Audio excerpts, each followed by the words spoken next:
9 கோளும் ஒன்றாய் காண அங்கு கற்பகம் என்னும் கடவுளின் மெய்யில்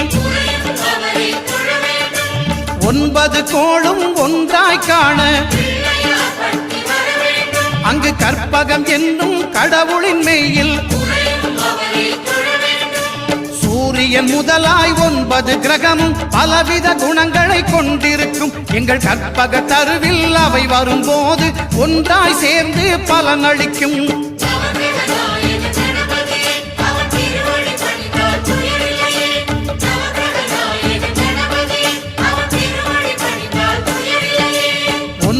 கோளும் ஒன்றாய் காண